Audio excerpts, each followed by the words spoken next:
সেই নামাজেও পড়ল না রে, নামাজের স্মরণ করতে আনতে পারি।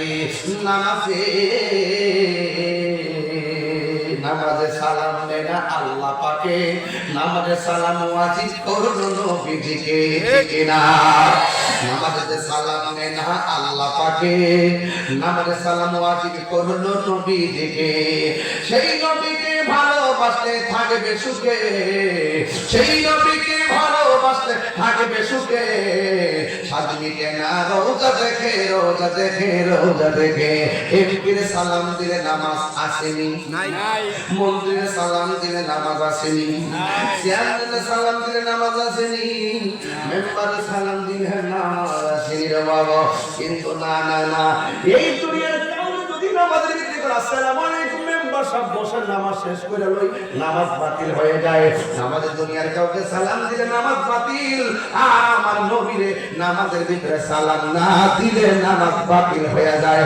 এর থেকে প্রমাণ হয়ে যায় আমার নবী কাহারও মতো না।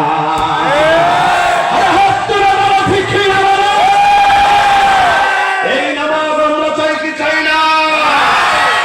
সপ্তাহে সপ্তাহ নামাজ ডেইলি। ইদানিং তো নামাজের সংখ্যা বাড়ছে। পুলিশ নিউ নিউ টিভি ওয়ালা দেখে সামনে নির্বাচন আছে কি না? হ্যাঁ হ্যাঁ, দল মায়ের মায়ের আর একটু সুবিধা হয় ভালো লাগে, আর টেহা পাই ভালো লাগে।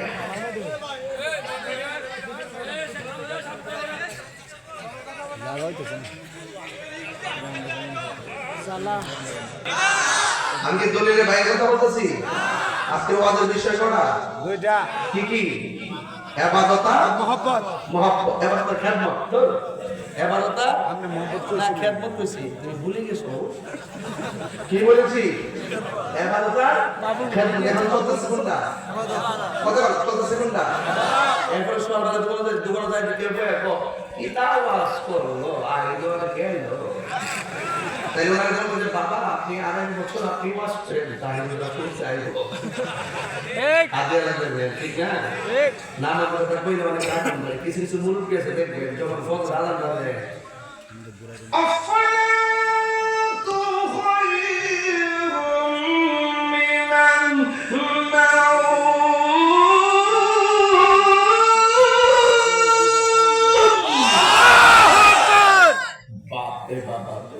মুরব্বী আগামটা শুনলই দেখো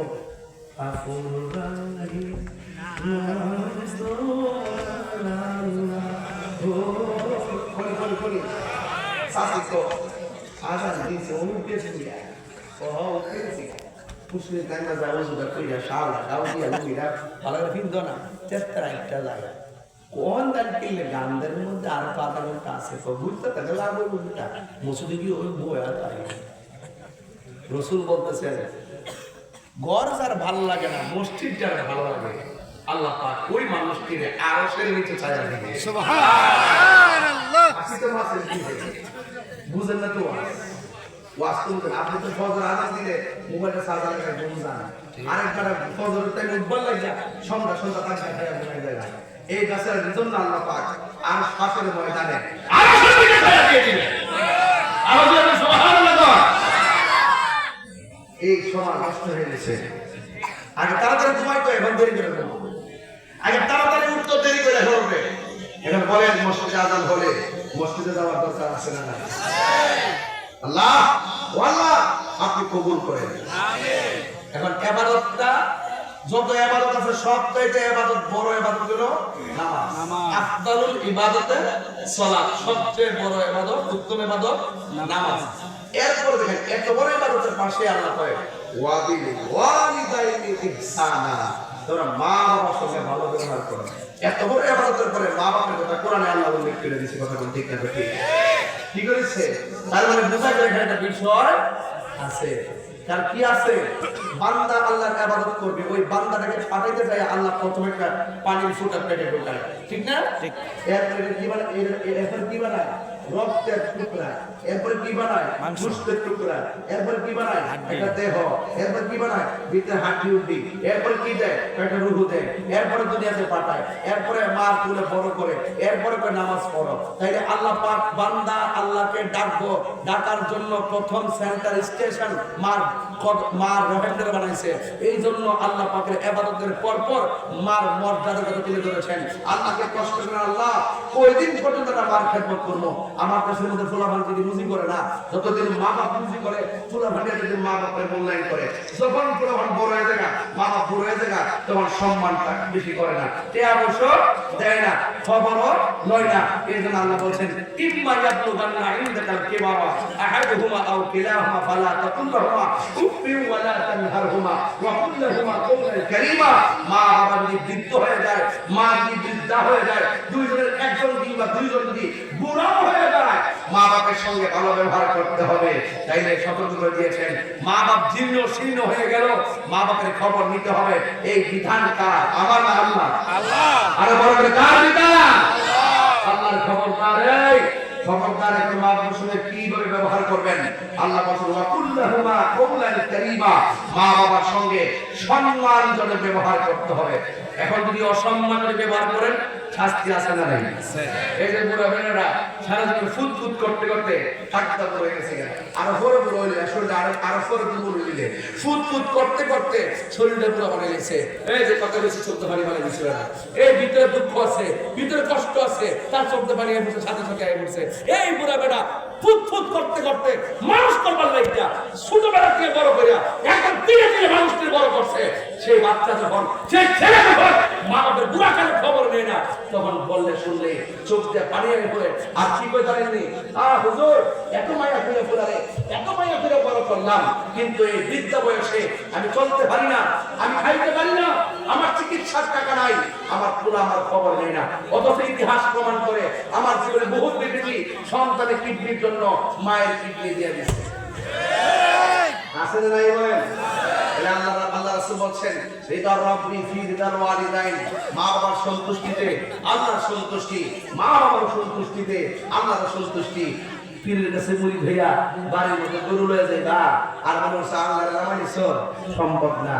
মা বাবার মনে কষ্ট দিয়া পীরের বাড়ি কেন, মক্কা মদিনা কেন লাভ হইতো না? এটা আমার ফিরে থাকতে তো কোনো থাকে না, যে ফিরে তো মক্কার খেদমত লাগতো না, এই ফির না, এই ফির হলো অভিশাপ। কথা বলা ঠিক না?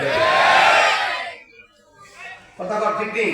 এই পৃথিবীতে সবাই স্বার্থে দোয়া করে, একমাত্র একটা লোক নিঃস্বার্থে দোয়া করে, সেই লোকটা হলো আপনার মা। নিঃস্বার্থে ভালোবাসে শুধু আমার মা, ভবে যার তুলনা নাই। নিঃস্বার্থে ভালোবাসে শুধু আমার মা, ভবে যার তুলনা নাই। সেই মা তোমার চলে গেলে গো, সেই মা তোমার চলে গেলে সার হইব কান্দ। এই জগতে কেউ হবে না মায়েরই মতো, এই জগতে কেউ হবে না মায়েরই মতো। মা তোরা কোন কইর যতন,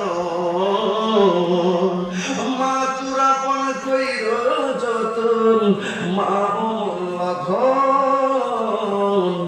এই জগতে কেউ হবে না মায়েরই মতো, এই জগতে কেউ হবে না মায়েরই মতো।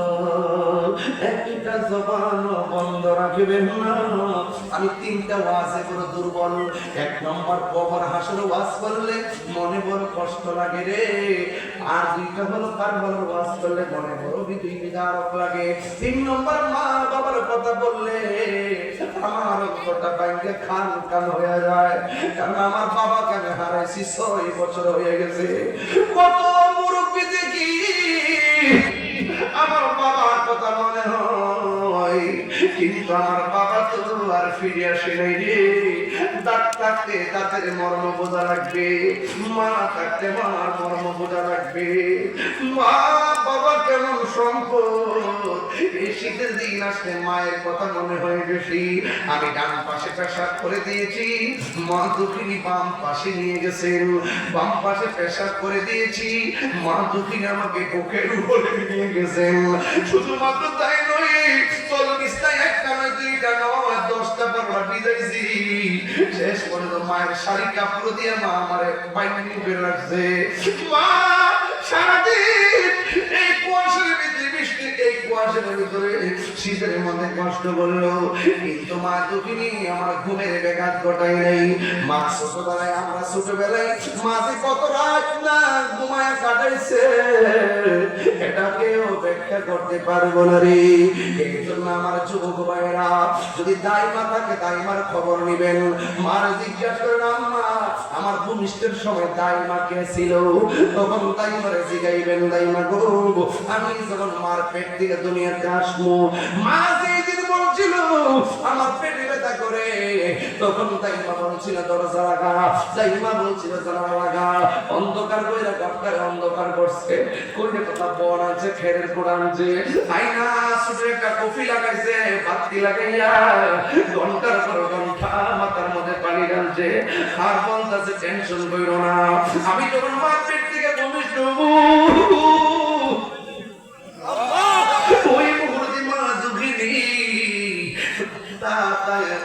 ডাক দিয়ে বলবো, আগে যদি জানতাম পেটের মধ্যে বাচ্চা নিয়ে ভূমিষ্ঠের সময় এত কষ্ট, আমি জীবনেও বাচ্চা দিতাম না। আমি তো আর পারতেছি না,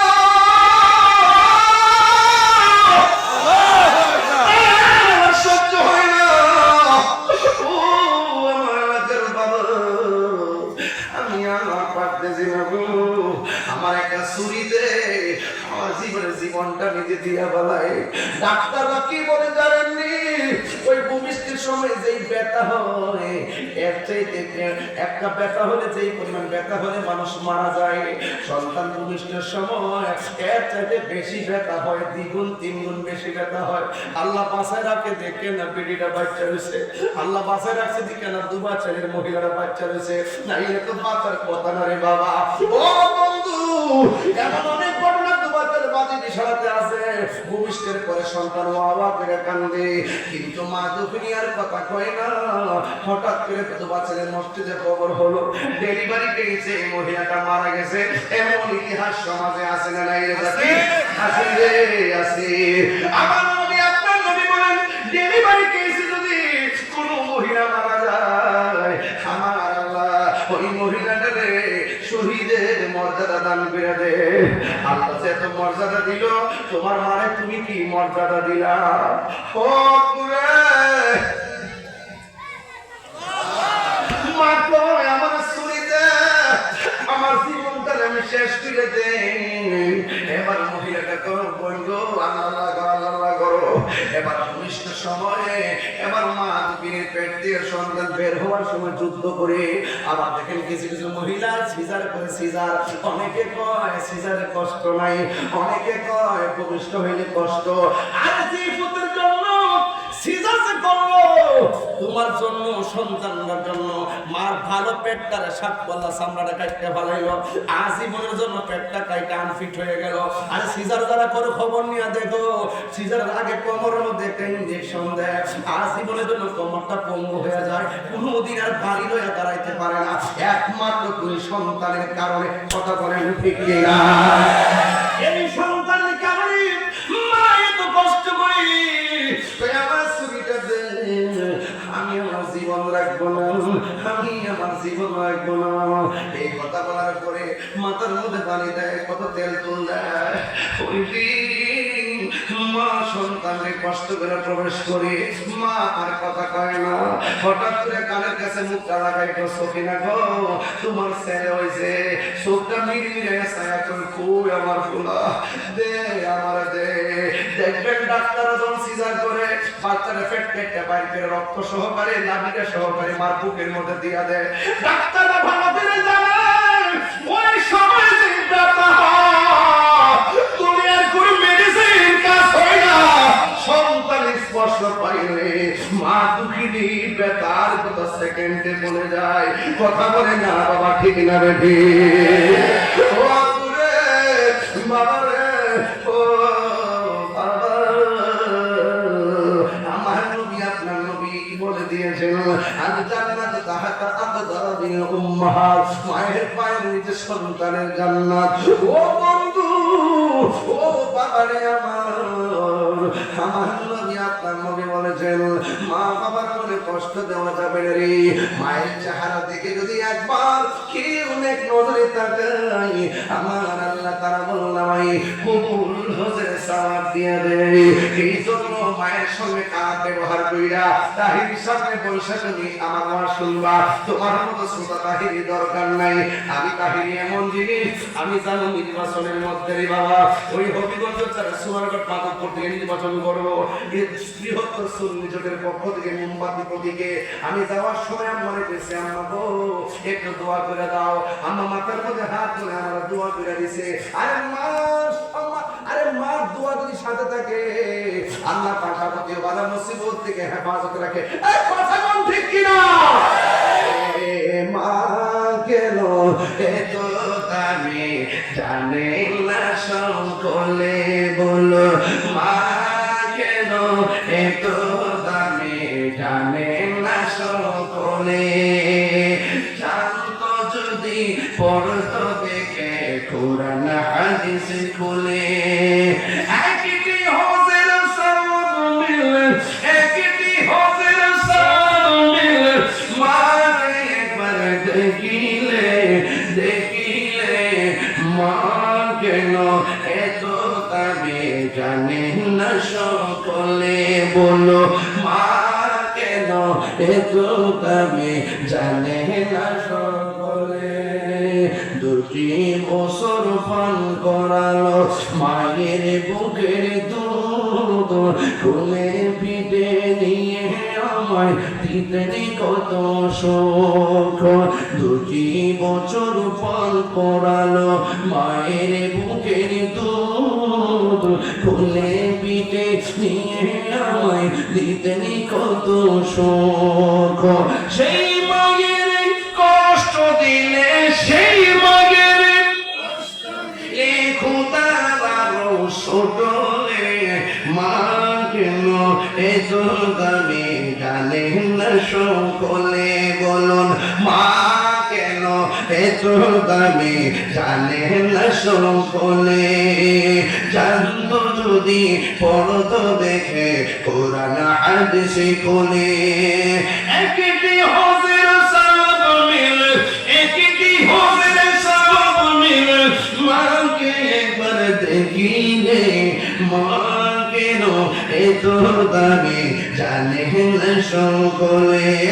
মায়ের প্রসবের কালে কত কষ্ট পাই, বেহুশ হইয়া পড়ে মায়ে আপন বিছানায়। সেই মায়ের দুঃখ দিলে, সেই মায়ের দুঃখ দিলে হাসে আছে মেটলে, মা কেন এত দামি জানে না সকলে। জানতো যদি পড়তো দেখে কোরআন হাদিস খুলে। একটা জবান বন্ধ রাখবেন না, মা বাবার মনে কষ্ট দিলে শাস্তি আছে না নাই? আছে না নাই? আমার নবী, আপনার নবী একদিন গুরুস্থানের মধ্যে গেছে। আপনারা আওয়াজ করে কোন আমাদের আসল ঘরের নাম কি বিল্ডিং না কবর? এই আওয়াজ মানি না, জোরে বলুন বিল্ডিং না কবর? কবরস্থানে যাইয়া বাপের জন্য দোয়ার দরকার আছে না নাই? মায়ের জন্য দোয়া দরকার আছে না নাই? ও বন্ধু, আমার নবী একটা নতুন গুরুস্থানের মধ্যে গেলেন। যাওয়ার পরে আমার নবী, আপনার নবী রহমাতুল্লাহ আলাইহি গুরুস্থানে গেলেন। প্রথম একটা কবর দেখলেন, আমার নবী মুচকি হাসি দিলেন। দ্বিতীয় আরেকটা কবর দেখলেন, আমার নবী মুচকি হাসি দিলেন। এরপরে একটা কবর দেখলেন, আমার নবী মুচকি হাসি দিলেন। এমন ভাবে অনেকগুলো কবর দেখে নবী হাসলেন, কিন্তু একটা কবরে যাইয়া আমার নবী দর দর করে চোখের পানি ফেলায় ফেলায় কাঁদতেছে। আমার নবীর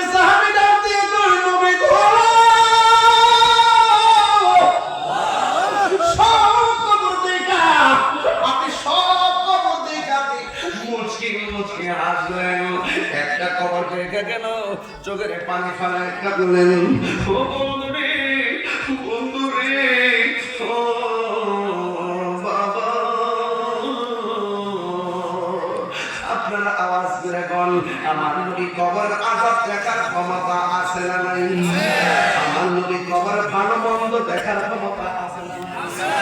আমার নবীকে প্রশ্ন করে, ইয়া রাসূলুল্লাহ, নবী গো আপনি যে আসলেন, ইয়া রাসূলুল্লাহ নবী গো আমার, আপনি যে গোরস্থানে হাঁটলেন, একটা কবর দেখে হাসি দিলেন, দুইটা কবর দেখে হাসি দিলেন, সব কবর দিকে মুচকি মুচকি আনন্দে হাসলেন, একটা কবর দেখে কেন চোখের পানি ফেলে কাঁদলেন?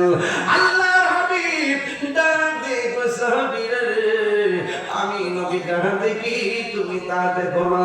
আমি যখন গোরস্থানে ঢুকলাম, প্রথম কবর পাশের দিকে তাকাইলাম, তাকায়া দেখি মানুষটার নিচে আল্লাহ জান্নাতের গালিচা বিছায় রাখছে। উম্মতের জান্নাতের গালিচার মধ্যে শোয়া দেখলে কার না আনন্দ লাগে? আমার উম্মত জান্নাতে ঘুমাইতেছে, আমার কাছে বড় আনন্দ লাগছে। আমার উম্মত জান্নাতের গালিচায় শুয়ে রয়েছে, আমার কাছে বড় আনন্দ লাগছে। আমি সব কবর ঘুরে ঘুরে দেখলাম, দেখলাম, দেখালাম, সব কবর ভিতরে আপন আমরা শুয়ে রয়েছে রে। আর একটা কবরের মধ্যে যখন গেলাম, যাইয়া দেখি কবর মানুষটার গায়ের মধ্যে জাহান্নামের আগুন দাউ দাউ করে জ্বলতেছে। উম্মতের কষ্ট দেখলে আমি সহ্য করতে পারি না। যেই নবী আমাদের জন্য কান্দে, ওই নবীর জন্য আমাদের চোখে পানি আসে না। যেই নবী পাথর খাইয়া উম্মতের জন্য কাঁদলো, ওই নবীর জন্য আমাদের চোখের মধ্যে পানি আসে না। যেই নবী তায়েফের জমিনের যুবক যুবক ছেলেদের পাথর খাইয়া নবী উম্মতের জন্য কাঁদলো, এই নবীর জন্য আমাদের চোখে পানি আসে না। এই জন্যই আমার পাতি বিশালের বাবারা আওয়াজ করে বলুন, আমরা আমার নবীর জন্য কান্নার দরকার আছে না নাই? নবীর চরণেতে সারা জীবন আমি কাঁদব, নবীর চরণেতে সারা জীবন আমি কাঁদব। ভালোবেসে নবীজিকে, ভালোবেসে নবীজিকে হৃদয় মাঝে ধরে রাখিব। নবী নবী করে আর কত আমি কাঁদব, এই কান্দনে কবে জানি হবে সমাধি। কেঁদে কেঁদে চোখের জলে হয়ে যায় নদী, এই কান্দনে কবে জানি হবে সমাধি। কেঁদে কেঁদে চোখের জলে হয়ে যায় নদী। তোমার পাগল বলে লোকে মঙ্গ বলে, তোমার পাগল বলে লোকে মঙ্গ বলে, বলুক তোমায় ভালোবাসব। নবী নবী করে আর কত কাল আমি কাঁদব। নবী নবী করে আর কত কাল আমি কাঁদব। আল্লাহর হাবিব পুরস্কার দেয়া চোখের পানি ফেলে কান্দে, মনে আসেনি? আর জোরে বললাম মনে আসেনি? সাহাবীরা ডাক দিয়ে কই, নবী গো, সব কবর দিকে তাকায় হাসলেন। উম্মত বড় আনন্দে আছে তাই হাসলাম। তাহলে একটা কবরে কেন কাঁদলেন? ওই কবরের মধ্যে আযাব হইতেছে দেখে কাঁদছি, মায়া লাগছে। আল্লাহর হাবিব বলে, ও উম্মত, ও সাহাবায়ে কেরাম, বাজারের মধ্যে যাও, বাজারে যায় এলান করো, এই গুরুস্থানে কার কার সন্তান শোয়াইছে এরা যেন যার যার কবরের পাড়ে এসে দাঁড়ায়। এবার বাজারের মধ্যে এলান করে দিল। এবার সব সাহাবাদের মনে একটা কৌতূহল, কি কৌতূহল, ও বন্ধুরে, ও যুবকের দল, কৌতূহল একটাই, নবী সব কবর দিকে তাকায় হাসছে, এর আনন্দ আছে, কাহার কোনো সমস্যা নাই। কিন্তু একটা কবর যায় নবী কাঁদলো, এই কবরে না জানিতে আয়েশা দাঁড়ায়, এই লোকটারে দেখবার লাগে সবাই অপেক্ষা করলো। ও বন্ধুরে, এই কবরে কোনো ছেলে আসে নাই, এই কবরে কোনো পুরুষ আসে নাই। সাহাবায়ে কেরাম বলেন, আমরা তাকায় দেখলাম ওই কবরের পারে লাঠি ভর কইরা কইরা একটা বুড়া মহিলা ওই কবরের পারে এসে দাঁড়ায় গেছে।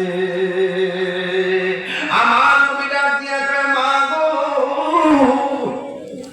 ও মা, এই কবর যে শুয়ে আছে, এই কবরটার মানুষটা কি লাগে? এই লোকটা আমার ছেলে লাগে। আপনি জানেননি এই কবর ভিতরে ছেলে কেমন আছে? ওই আল্লাহ এবং নবী ভালো জানে। এবার আল্লাহর হাবিব ডাক দিয়ে কয়, মা গো, আপনার সন্তানরা কবর মধ্যে বেশি ভালো নাই, আপনার সন্তানরা কবরের মধ্যে বড় কষ্টে আছে গো মা। এই কথা শুনে মহিলা হিল হিল করে হাসি দিয়ে উঠলো। বাবা, এই মুহূর্তে দেখে আমার মাথা ফাটায়, আমার মা শুনে চোখের পানি ফেলায়া কাঁদবে। কিন্তু আমার নবী যখন বললেন, মা গো, আপনার সন্তানটা এই কবরের ভিতরে, আপনার সন্তানটা এই কবর ভিতরে বড় কষ্ট আছে গো মা, এই কথা শুনে মা মুচকি হাসি মারলো। ওই মুহূর্তে আমার নবী বলেন, মা, সন্তানের কষ্ট দেখা তো কেউ হাসে না। এবার মহিলা ডাক দিয়ে, নবী গো, আমি হাসি কেন জানেননি? কয়েক তিলে তিলে করা ছেলেটা একদিন অনেক বড় হয়েছে, আমি বুড়া হয়ে গেছি, কিন্তু আমার খোদা আমার মূল্যায়ন করে নাই, আমার শুধুমাত্র কষ্ট দিত, কষ্ট দিত। এই কষ্টের মাত্রা এমন ভাবে বেড়ে গেছে, আমি আর সহ্য করতে না পাইরা আমি আল্লাহ ডাক দিয়ে বলছি, আল্লাহ, সন্তান আমার জন্য কষ্ট দিছে, তুমিও তার এমন কষ্ট দিও। একটা কথা মনে রাখবেন, সন্তানের জন্য মা দোয়া করলো লাগে, সন্তানের জন্য মা বদুয়া দিও লাগে, এই জন্য মার দোয়া নিবেন, বদুয়া নিয়েন না।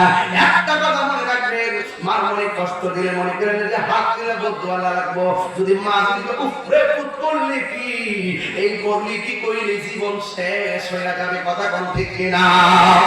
এই জন্য আমার যুবক, আল্লাহর হাবিবের কথা শুনে মহিলা ডাক দিয়ে কয়, ইয়া রাসূলুল্লাহ, ইয়া হাবিবাল্লাহ, এই সন্তানটা আমি তিলে তিলে বড় করছি, কিন্তু সন্তানটা আমার এমন কষ্ট দিছে, আমি সহ্য করতে পারি নাই। আল্লাহরে বলছি, আল্লাহ, আমার কোন আমার কষ্ট দিছে, তুমিও তারে কষ্ট দিও। আজকে আমি হাসি কেন জানেননি? আমি ফারজনের দুয়াটা যে আল্লাহ কবুল করছি, আল্লাহু আকবার, এই জন্য আমি হাসতেছি। এবার আমার নবী তো উম্মতের দেওয়ানা, আল্লাহরে ডাক দিয়ে কয়, আল্লাহ, মেহেরবানি করে কবরটারে দুইটা ভাগ করে দাও, আমি মেয়ের ছেলের মা তার ঘটনাটা দেখাই দেই। আপনারা জবান খুলে কোন নবীর মত মুস্তাজিবুদ দাওয়া কি কেউ আছে নাকি? আরো যেরকম আছে নাকি? আমার নবী এমন নবী বলছে, ও আকাশের চাঁদ দুই ভাগ হয়ে যা। সুবহানাল্লাহ, হইছে নি? মৌলানা ডাক দিয়ে কয়, নবী গো, আসর নামাজটা পড়তাম পারেন, আপনি ঘুমায় আসতেন ওরার মধ্যে। ও নবী, সূর্য তো ডুবে গেছে, নামাজটা ছুটে গেছে, কষ্ট লাগতেছে। আমার নবীকে নামাজ পড়বানি, কই পড়বো, সূর্য তো ডুবে গেছে। আমার নবী গো, ডুবন্ত সূর্য, আসরের টাইমে যেই জায়গায় ছিল ওই জায়গায় আসো, আমার আলী যেন নামাজ পড়তে পারে। আর বলে গো, আল্লাহু আকবার। সাহাবী আয়েশা গো, নবী গো, তলোয়ার তো নাই, কেমনে যুদ্ধ করবো? আল্লাহর হাবিব কইও, পাগলারে, আর গাছের ডালটা হাতে নেয়, গাছের ডালটা হাতে দিছে, ওই ডালটারে আমার আল্লাহ তরবারি বানায় দিছে। ওই নবীর সঙ্গে কোনো তুলনা আসেনি। আমার নবীর সাহাবীরা কয়, নবী গো, আমরা একবার তৃষ্ণা কাতর হয়ে গেছি। আল্লাহর হাবিবের আঙ্গুল মুবারকটা পাত্রের মতো ডাললেন, ঝর্ণার মতো আঙ্গুল মুবারক থেকে পানি এসে পাত্র ভরে গেছে। আল্লাহর হাবিব যেই মাত্র বলছেন, আল্লাহ, মহিলাটা সন্তানের কষ্ট শুনেও হাসতেছে, একবার কবরটা আলোক করে দাও। এবার মাঝখানটা কবরটা পার হয়ে গেছে। এবার নবী ডাক দিয়ে বলে, মা গো, আপনি দেখেন না সন্তান কে এইভাবে চলতেছে।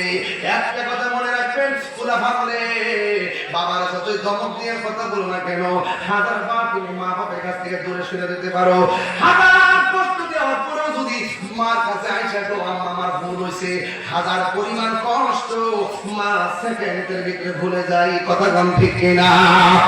এই জন্য আমার নবী বললেন, আল্লাহ কবরটারে ফাঁক করে দাও। এবার কবরটারে ফাঁক করে দিলেন। ফাঁক করে দেওয়ার পরে গো এই মহিলাটা তাকায় দেখতেছে সন্তানটা ওই আগুনের তাপে নাচতেছে আর নাচতেছে। ওই মুহূর্তে মা মায়া লেগে গেছে। মা ডাক দিকে, নবী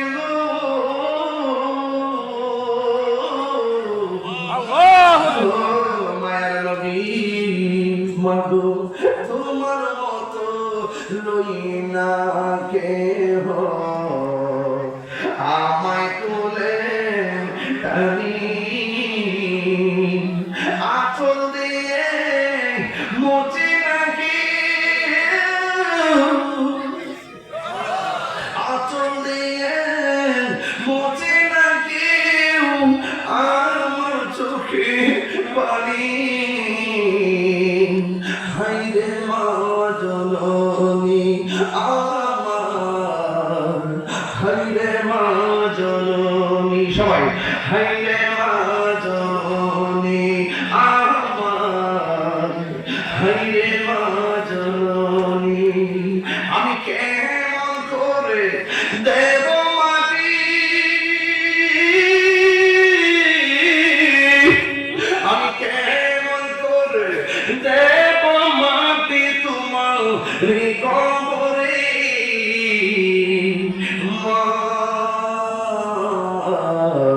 তুমি আমার আগে যেও না গো মরে, কথা মা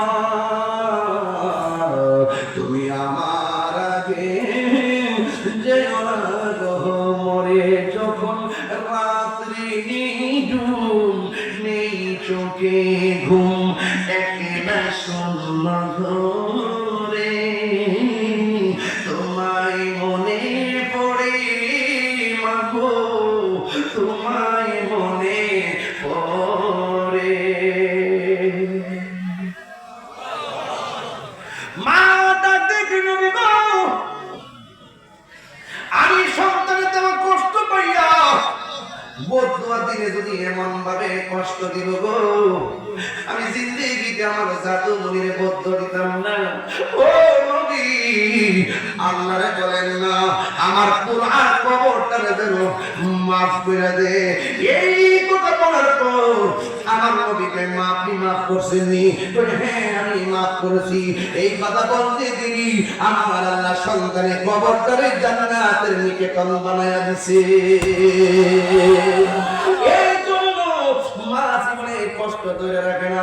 এখন থেকে অনুরোধ করে দেওয়া যায়, মার সঙ্গে যদি কোনো রাগারাগি থাকে আজকে যায় মার পায়ে দিন মাফ চাইয়া বলবেন, ও আম্মা তুমি বদুয়া দিন নাকি আমি শেষ হয়ে যাবো, ওই দোয়াটা করো না যে দোয়া করলে আমি সুলতানের আরিফিন হয়ে যাবো। ওই দোয়াটা আমার লাগে করো না যে দোয়া করলে আল্লাহ রিজিকের দরজা তালা খুলে দেব। ওই দোয়াটা আমার জন্য করো না যে দোয়াটা করলে আমি মদিনায় যাইয়া তোমার লইয়া খানে কাবা করে চতুর্পাশে তাওয়াফ করতে পারবো। কথা বলেন ঠিক কিনা? ওই মা বাবার খেদমত যারা করবে এরা দেখবেন সুখীর বর্ততা খাইলেও মনে শান্তি আছে না? আছে। সত্যি করে আছে বাবা। ও বাবা, মা বাবার মনে কষ্ট দিয়া আপনি যত টাকার মালিক হন, খাই হয়তো সাময়িক পেট ভরতে পারবেন, কিন্তু মনে শান্তি হইতেন না। টাকার শান্তি বড় শান্তি না, মনের শান্তি হলো বড় শান্তি। এই পুরা মানুষটা একটা কম্বল দিয়া জুমজুম ফিরে এমনি করে কোনার মধ্যে ফিরে দিচ্ছে। আর হে ঢাকা শহরে বজিফত হইয়া ফ্লাডের মধ্যে ঘুমাইতেছে, একটা জামাই বউ আর একটা ছেলে আর একটা মেয়ে, আরেকটা খালি ফেলে দিচ্ছে। তার লাগে গ্যাসটাই অথচ মা গ্রামে বাজি সারা টিনের করে সালের মধ্যে ঘুমাইতেছে, ঘুমাইয়া নিজের শাড়ি কাপড়টা গিয়ে ফেলে দিচ্ছে। মা ডাক দিল, পুত্রে শুনছি তোর সাইডটা রুম আছে। ও আমার সাইডটা পুত্রে, সাইডটা পুত্রে, সাইডটা বাড়ি। হ্যাঁ মাশাআল্লাহ, আমি অনেক খুশি রে পুত, অনেক খুশি। কিন্তু আফসোস হইলো ছোট্ট একটা ফেটের মধ্যে সাইডটা ফেলে 10 মাস 10 দিন ধরে জায়গা দিছি, আর তোর সাইডটা বাড়ির মধ্যে আমার সাইডটা দিন জায়গা হইল না। ও পুত্রে আর বদল লাগবে না। আর এই কথা কইলে সব শেষ হয়ে যাবে না। বহুত দেখছি এসপিডিসি বিভিন্ন বড় বড় লোকের নাম আজকাল বৃদ্ধাশ্রমে ঘুমায়। ঠিক ঠিক ঠিক। তারা রিক্সা চালা খবর নিয়ে দেখেন তারা 3 বেলা মা বাপরে লইয়া একদম সুটকির ভর্তা দিয়া তরতাজা খাইতেছে এবং গড়াটিয়া না থাকলো মনের মধ্যে শান্তি আছে, অন্তরে দোয়া আছে, সন্তান দেখবেন কোনো এক সময় দোয়া করা আল্লাহ ওলি হয়ে গেছে।